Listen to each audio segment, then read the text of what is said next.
भाई मैंने गोटे कथाटे कह मन रखिए कार्य लगे बहुत कार्य लगे जदि आपण भितर मानविकता अच्छी तो आपण भितर उंकी मारुची मु समाजर कल्याण करी जन समाजर साहाय्य करी उपकार लगी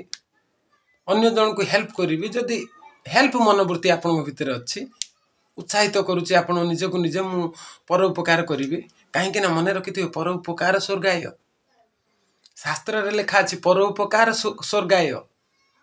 आ गोटे कथा अच्छी मन रखि service to mankind and service to God निश्चित जानी आपण मैंने तेणु भाई मैंने मुझे कहूँ गोटे कथा केबे देखई हूँ ना कि क्या पाखे आपण उपकार विषय कहतु ना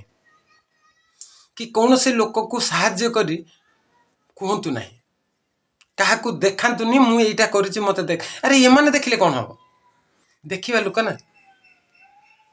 देखा लोक सी ये मैंने देखिले किसी देवेनि ये मैंने आपण सामने भल बोली कहे आपण पछपटे कहे से बाज पिलाटे गोटे कौन गोटे करथिला बोली से चहल पकाउछ भाई मैंने यही शब्दटा आपण कान न बाजू आपण को भल पाई कहूँ ध्यान दे शुणवे देखिए कथार अच्छी पूर्वज मैंने कही जाइए लोकों को खाइबा दे केबे मुंड गणतु ना कहीं दबार किसी मूल्य रही लोकों को साहाय्य करी उपकार करी लोकों को जो देखिए पुण्य करेंगे दान करेंगे ना सेठी केबे तुंड खोलिए ये जो पूर्वज माने बहुत महापुरुष माने कथा लिखिं मु कहूनी मो पाटू मु कहूनी ये सब महापुरुष मान हस्तलिखनी या केबे ये कथाटी अमान्य हेनी मानिकी चलतु ना जदि साहाय्य कर इच्छा अच्छी जदि उपकार कर इच्छा अच्छी निष्कपट भाव निष्पाप भाव सेवा करूँ आपन को जो रिजल्ट मिले ना आप खुद फिल करें आपण छोट मोट दुनिया रे तो देखुवे छोट मोट लोक मैंने छोटिया मोटिया कम करी फटो उठे रखुंट माने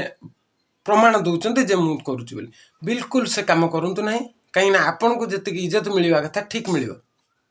आपण को आपणकर देखु गोटे जिनस आपण संस्कार देखी समाज आपण को यही सम्मान करेंगे आपन को यही लगे ये कान कहवा सम्मान नियंतुनि जो लोक आपण मानविकता को देखुनी जो लोक आपण कथा को देखु से लोकर कथा बिल्कुल शुणुनि बुझीपार ना से मुझे भाई निष्कपट भाव निष्पाप भाव साहाय्य करूँ रिजल्ट देला वाला सी बुझे तो कथाटी मन रखिए कार्य लगे आजिका दुनिया रे चॉकलेट बिस्कुट देके फटो उठा लोक बहुत अच्छा आपण को मुझे कहूँ आपण ध्यान दे मो कथाटी काम लगातु देखिए आप बहुत सक्सेस है रही भाई जय श्री कृष्ण।